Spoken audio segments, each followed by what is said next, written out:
Good morning. Today in Course in Miracles, we're doing lesson 99. Salvation is my only function here.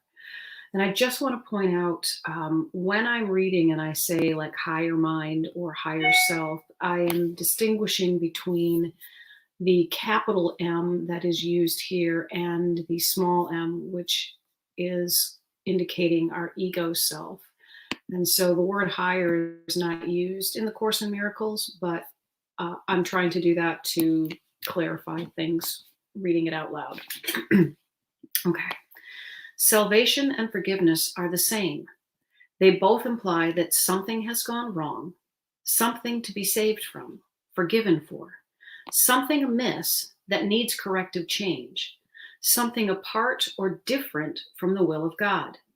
Thus, do both terms imply a thing impossible, but which has occurred, resulting in a state of conflict seen between what is and what could never be. Truth and illusions are both equal now, for both have happened. The impossible becomes the thing you need forgiveness for or salvation from. Salvation now becomes the borderland between the truth and illusions. It reflects the truth because it is the means by which you can escape illusions. Yet it is not yet the truth because it undoes what was never done. How could there be a meeting place at all where earth and heaven can be reconciled within a mind where both of them exist? The mind that sees illusions thinks them real. They have existence in that they are thoughts, and yet they are not real because the mind that thinks these thoughts is separate from God. What joins the separated mind and thoughts with higher mind and higher thought, which are forever one? What plan could hold the truth inviolate, yet recognize the need illusions bring, and offers means by which they are undone without attack and with no touch of pain? What but a thought of God could be this plan by which the never done is overlooked and sins are forgotten which were never real? The Holy Spirit holds this plan of God as exactly as it were received from him, within the mind of God and in your own. It is apart from time in that its source is timeless, yet it operates in time because of your belief that time is real. Unshaken does the Holy Spirit look on what you see, on sin and pain and death, on grief and separation and on loss. Yet does he know one thing must still be true. God is still love, and this is not his will. This is the thought that brings illusion to the truth and sees them as appearances behind which the changeless and the sure are. This is the thought that saves and that forgives because it lays no faith in what is not created by the only source it knows. This is the thought whose function is to save by giving you its function as your own. Salvation is your function, with the one to whom the plan was given. Now are you entrusted with this plan along with him. He has one answer to appearances, regardless of their form, their size, their depth, or any attribute they seem to have. Salvation is my only function here. God is still love, and this is not his will. You who will yet work miracles, be sure you practice well the idea for today.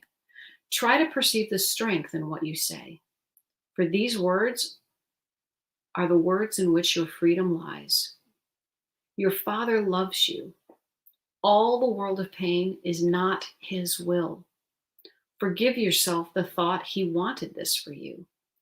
Then let the thought with which he has replaced all your mistakes enter the darkened places of your mind that thought the thoughts that were never his will.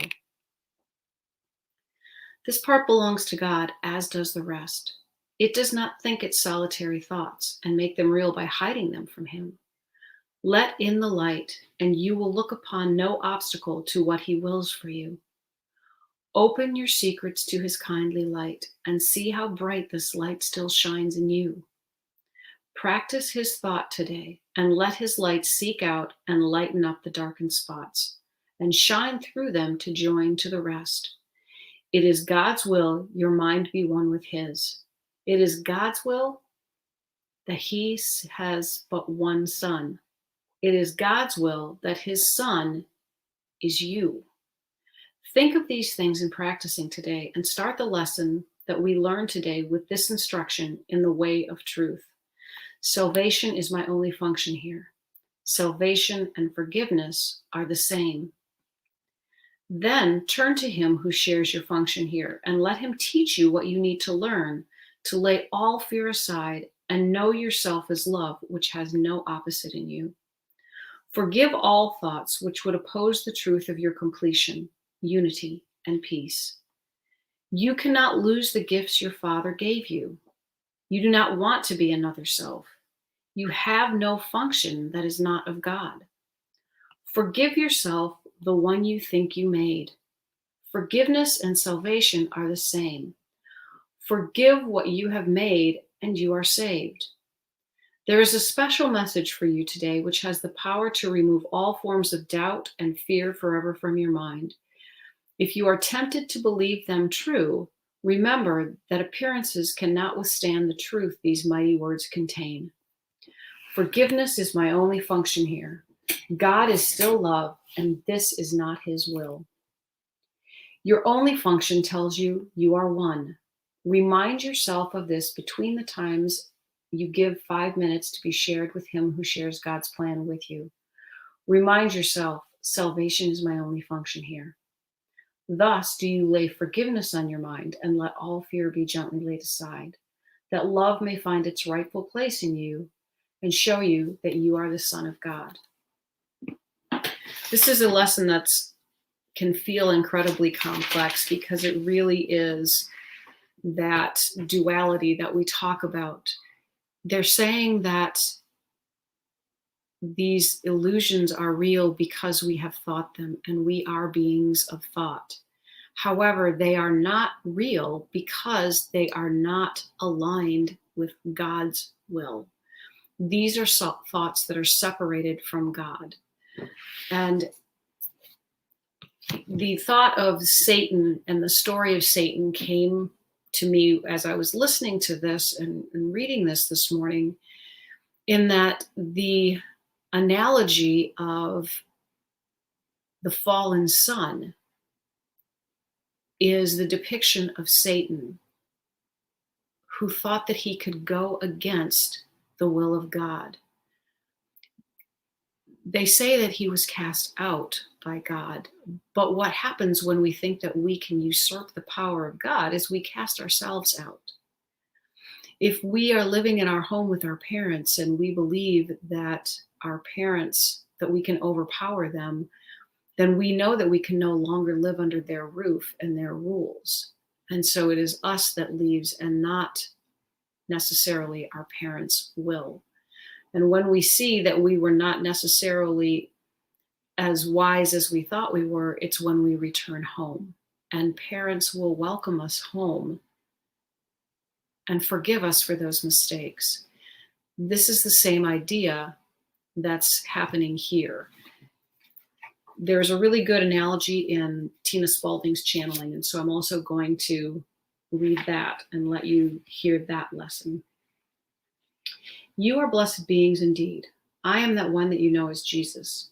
Forgiveness and salvation are one, because when you practice forgiveness, you no longer argue with what is. What is being manufactured and created from the collective mind of the Son of God? You experience the results via the effects of your thinking, belief systems, and values. There is no point to argue with reality because it is the result of much rumination. It is like having a mold that produces a candle. You examine the candle and you see a fault. You try to fix the candle. You shape it, you sand it, and you smooth it until the fault is gone. Then you make another candle, but it has the same error in it. So you must do the work again. You must shape it, sand it, and smooth it until the error is gone. This is what you consider problem solving in your daily life. When you use the mold to make another candle, lo and behold, you have another faulty candle. This is what most of you do. Every day you encounter problems that are distortions of the one mind of which you are a part, but you do not change the mold. The mold is what we work on here. That is why your life gets easier and easier when you choose forgiveness. Forgiveness changes the mold. In forgiveness, you no longer choose separation. You no longer remove yourself from love and your brothers and sisters, which are also love. You remove the error from the mold. You now produce a faultless candle.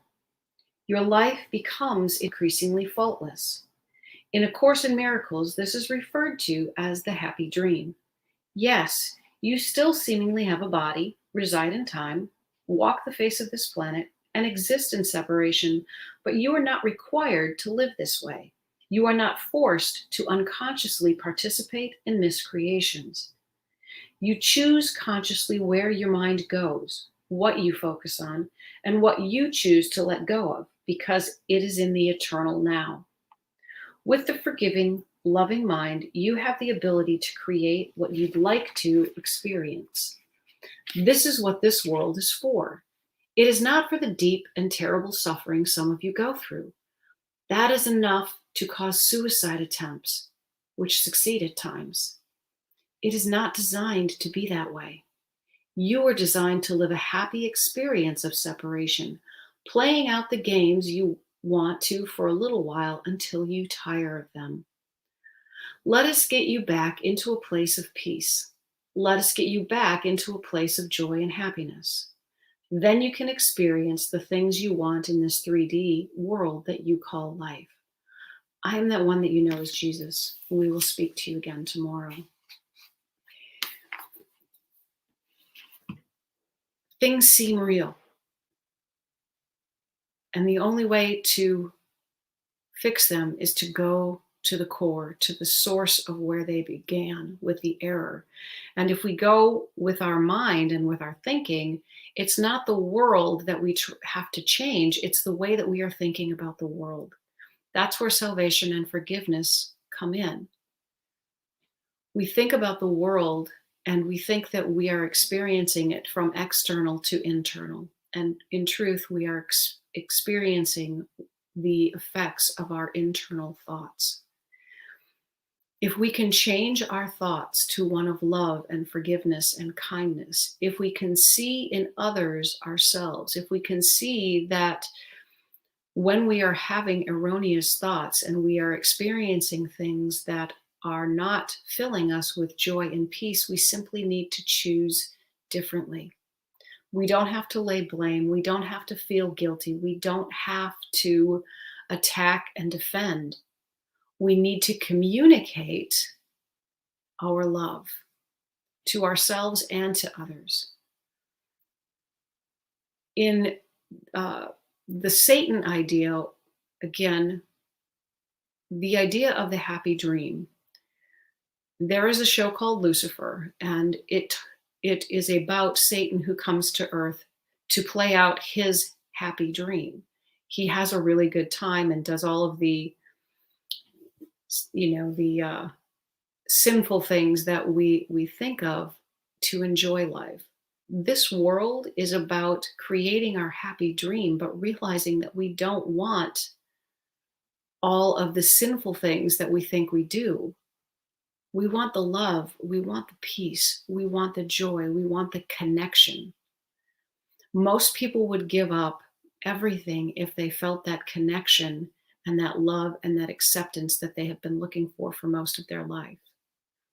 Most people drink or eat or overwork because they feel that they are lacking something. And if we understood that we were not lacking anything, that we could have everything that we want, those vices would go away and we would all be living the happy dream.